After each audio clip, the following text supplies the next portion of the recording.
नमस्कार, सुबह 9 बजे की खबरों में आप सभी का स्वागत है। मैं हूं नीलू। करते हैं खबरों की शुरुआत दिल्ली से। इस वक्त खबर जहां पर सनातन धर्म संसद आज बुलाई गई है। सनातन बोर्ड बनाने की मांग को लेकर यह धर्म संसद बुलाई गई है। इसमें देवकी नंदन ठाकुर, साध्वी ऋतंभरा, जगत गुरु शंकराचार्य समेत देश के नामी गिरामी साधु संत शामिल होंगे। इस बैठक में सनातन बोर्ड बनाने की मांग की जाएगी।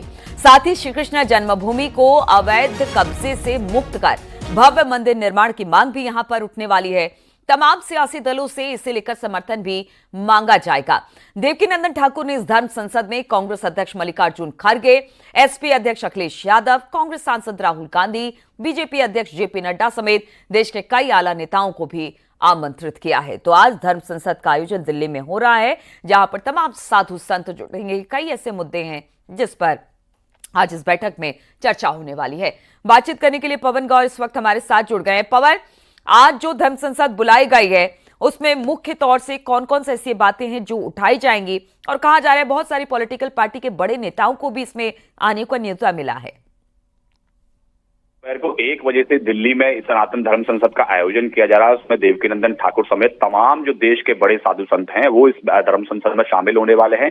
और इसके मुद्दे की अगर बात करें तो जिस तरह से जैसे कि जो वक्फ बोर्ड का मुद्दा चल रहा है उसके बाद से ही इस मुद्दे को लगातार एक हवा दी गई, हवा पकड़ी और लगातार लोगों की इसकी मांग हुई कि जिस तरह से वक्फ बोर्ड है मुसलमानों के लिए, उसी तरह से सनातन धर्म के मानने वाले लोगों के लिए सनातन धर्म बोर्ड होना चाहिए। उसी तरह की सुविधाएं, उसी तरह की बातें, उसी तरह का एक पूरा बोर्ड बनाकर सनातन धर्म को के प्रचार प्रसार के लिए काम करना चाहिए। तो उसी की मांग को लेकर आज सनातन धर्म संसद का आयोजन किया जा रहा है। उसके साथ साथ जिस तरह से कई सारे मठ और मंदिर जो है कहीं ना कहीं उन पर अवैध निर्माण है, अवैध कब्जे हैं, चाहे वो मथुरा जन्मभूमि का मामला हो या काशी विश्वनाथ का मामला हो या अन्य जगहों की बात हो, तो उन सब विषयों को लेकर भी आज की धर्म संसद में चर्चा की जाएगी।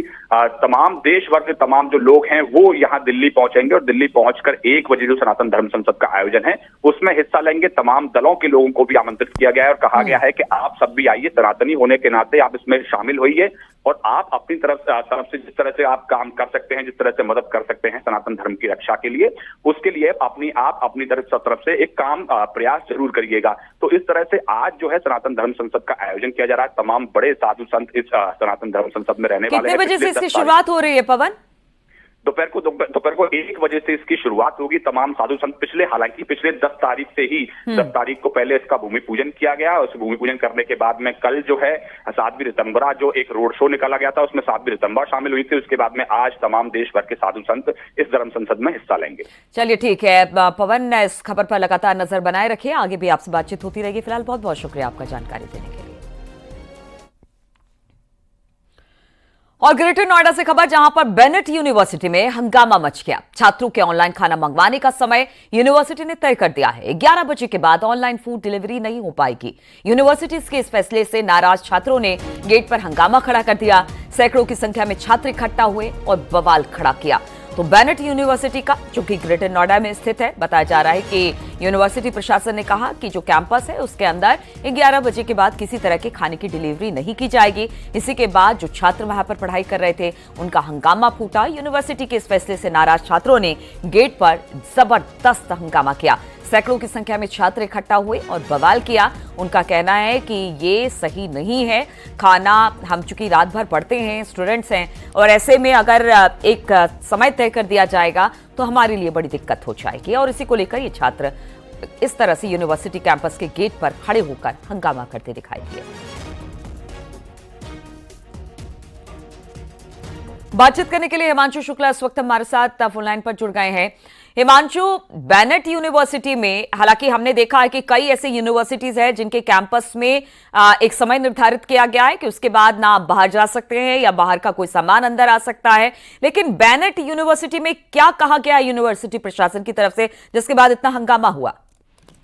देखिए, बिल्कुल जाहिर तौर पे ये ग्रेटर नोएडा बेनेट यूनिवर्सिटी के बाहर सैकड़ों छात्र ने हंगामा किया देर रात, और वजह बताई गई कि वो ऑनलाइन फूड मंगाते थे जिसको यूनिवर्सिटी ने 11 बजे के बाद एंट्री देने की बात की थी, एंट्री नहीं देने की बात की थी, और इसी को लेकर छात्र नाराज थे। उनका कहना था कि वो देर रात पढ़ते हैं और ऐसे में जब खाने की आवश्यकता होती, जरूरत होती, भूख लगी होती, तो वो ऑर्डर अगर मंगाएंगे नहीं तो कैसे खाना खाएंगे, या भूखे रहेंगे। इसी को लेकर कुछ छात्रों में नाराजगी थी और धीरे धीरे हॉस्टल के जो तमाम लोग थे और जो स्टूडेंट्स थे वो सभी लोग इकट्ठा हुए, जिसको लेकर हंगामा हुआ। हालांकि पुलिस मौके पर पहुंची और ये नियम यूनिवर्सिटी की तरफ से ही तय किया गया था कि रात 11 बजे के बाद किसी भी डिलीवरी बॉय को अंदर एंट्री नहीं दी जाएगी, और इसी को लेकर छात्र नाराज भी थे। जी। तो अब क्या, जब छात्रों की नाराजगी देखने को मिली है, तो इस पे कुछ विचार हो रहा है क्या यूनिवर्सिटी प्रशासन की तरफ से? देखिए, जाहिर तौर पे क्योंकि देर रात का प्रकरण है और पुलिस मौके पर पहुंची थी, पुलिस बल ने पहले छात्रों को समझाया और उसके बाद इस पर निर्णय लेने के लिए आज की बात की गई है। लेकिन फिलहाल कल देर रात तक ये हंगामा हुआ, जिसमें छात्रों को समझाकर उनको उनके हॉस्टल और आवास पर उनको भेज दिया गया था। जी, ठीक है हिमांशु, बहुत बहुत शुक्रिया आपका जानकारी देने के लिए।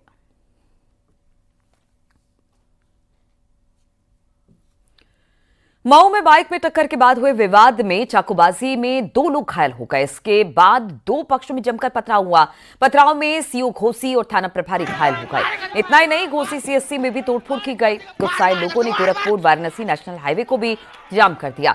भीड़ को काबू में करने के लिए पुलिस ने लाठीचार्ज किया। बवाल को देखते हुए भारी पुलिस फोर्स को वहां पर बुलाना पड़ा। घोसी कोतवाली क्षेत्र मधुबन रोड मोड़ पर रोडवेज बाजार की घटना बताई जा रही है। घटना की जानकारी मिलने पर आईजी, डीएम, एसपी देर रात मौके पर पहुंचे और घोसी में कैंप किया। चाकूबाजी घायल दोनों लोगों को वाराणसी के ट्रॉमा सेंटर में रेफर कर दिया गया है। डीएम ने कहा कि मामला अब शांत है, अब कोई किसी प्रकार की दिक्कत नहीं करेगा। पुलिस ने एक पक्ष की तहरीर की तरह से एक नामजद और अज्ञात के खिलाफ केस दर्ज किया है। पूरा मामला यह है कि मधुबन चौराहे के आसपास की बात है और मधुबन चौराहे के आसपास ही 2 बाइक में टक्कर हो गई और उस टक्कर के बाद एक पक्ष को जैसे चोट लगी थी, उन्हें हम अस्पताल ले गए और अस्पताल ले जाने पर एक पक्ष उत्तेजित होकर वहां पर पत्थरबाजी करने लगा। सरकारी संपत्ति को थोड़ी सी नुकसान भी पहुंचा है और बाद में अभी यहाँ पर मामले को शांत करने की कोशिश की जा रही है। सर, सीओ भी और थाना प्रभारी भी घायल हुए हैं इस मामले में। सीओ साहब को हल्की सी चोट आई है और मौके पर पुलिस आप देख रहे हैं कि पूरे जोश के साथ यहाँ पर मौजूद है। किसी भी तरह की शांति वार्ता के लिए हम यहाँ पर हमेशा तत्पर रहेंगे और साथ में एसपी साहब और एएसपी साहब का भी दौरा है, तो एसपी साहब अभी बस यहाँ से कुछ ही दूर पर स्थित है और एएसपी साहब आपके सामने मौजूद है। हरदोई में व्यापारी से गोली मारकर लूटपाट के मामले में पुलिस ने अब बड़ा खुलासा कर दिया है। पुलिस के मुताबिक कर्ज से परेशान व्यापारी ने खुद साजिश रची थी। उसने खुद को गोली मारी। बताया गया था कि बिल्हारी से शाहबाद जाते वक्त व्यापारी के साथ लूटपाट की वारदात को अंजाम दिया गया। इस घटना में व्यापारी को कंधे पर गोली भी लगी। पीड़ित ने बताया कि लुटेरे गोली मारकर उसके साथ पास से 1 सोने की चेन, 3 सोने की अंगूठी और 1,20,000 रुपए लूट कर लेकर गए, जिसके बाद व्यापारी को अस्पताल में भर्ती करा दिया गया था। पुलिस का कहना है कि व्यापारी के साथ लूट की वारदात नहीं हुई ही नहीं है, बल्कि उसने अत्यधिक कर्जा होने के चलते उसने खुद ही इसकी साजिश रची और फायरिंग की वारदात को अंजाम दिया।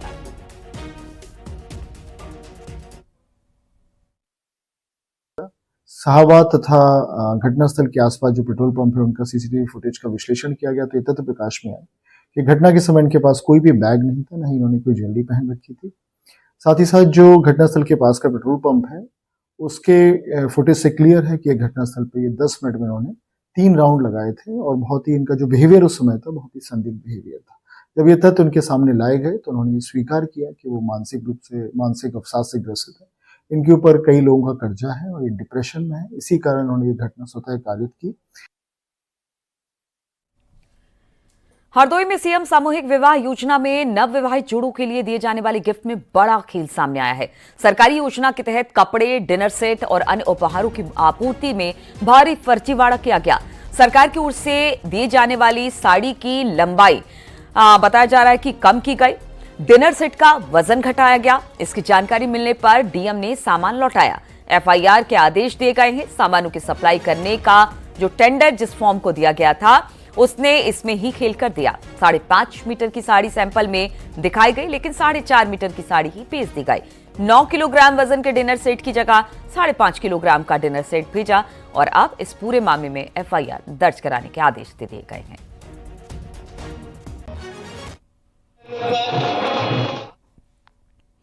उत्तर प्रदेश उपचुनाव में सीएम योगी धुआंधार प्रचार कर रहे हैं। आज सीएम योगी 4 विधानसभा सीटों पर उपचुनाव के लिए प्रचार करेंगे।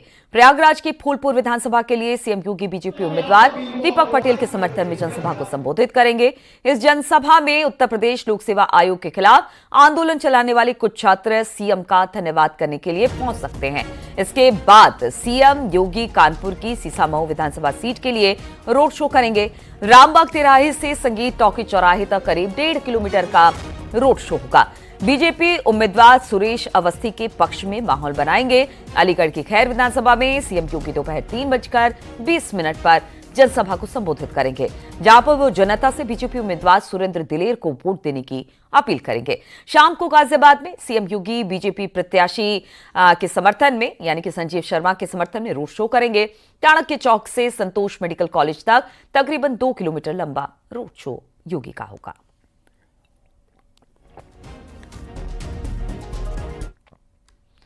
समाजवादी पार्टी के अध्यक्ष अखिलेश यादव आज मीरापुर विधानसभा में जनसभा करने वाले हैं। यहां से एसपी ने सुंबुल राणा को चुनावी मैदान में उतारा है। सुंबुल राणा के समर्थन में अखिलेश यादव जनसभा करेंगे। अखिलेश की जनसभा ककरौली गांव में होने वाली है।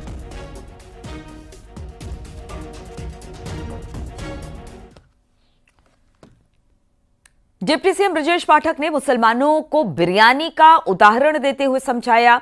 इस दौरान कांग्रेस और समाजवादी पार्टी पर निशाना भी साधा।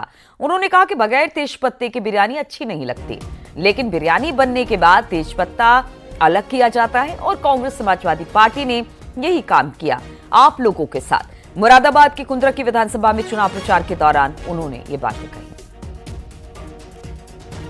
अपने आत्मा की आवाज पर दिल की बात सुनिए। आपने इतने वर्षों तक इनकी पार्टियों को वोट देने का काम किया है, क्या कभी आपके काम ये आए हैं? क्या राजनीति में आपको आगे बढ़ाने का कड़ा जरूर लाने का काम करेंगे? बोलो लाएंगे कि नहीं लाएंगे तेजपत्ता? बोलो लाएंगे कि तेजपत्ता नहीं लाएंगे? लाएंगे तेजपत्ता। अब बिरयानी पकने के लिए चढ़ा दी, मसाले डाल दिए, तेजपत्ता भी डाल दिया। बगैर तेजपत्ता के बिरयानी अच्छी? बोलो भैया, बगैर तेजपत्ता के बिरयानी अच्छी बनेगी? बोलो जरा, बनेगी? नहीं बनेगी। अब हमने प्लेट में तरस दिया, बिरयानी पक गई है। अब आपने खाना शुरू किया, सबसे पहले क्या करेंगे? बिरयानी के पत्ते को चाट करके अलग रख देंगे कि नहीं बताना? आपका हाल यही है, बड़े मियां मैं कहने के लिए आया।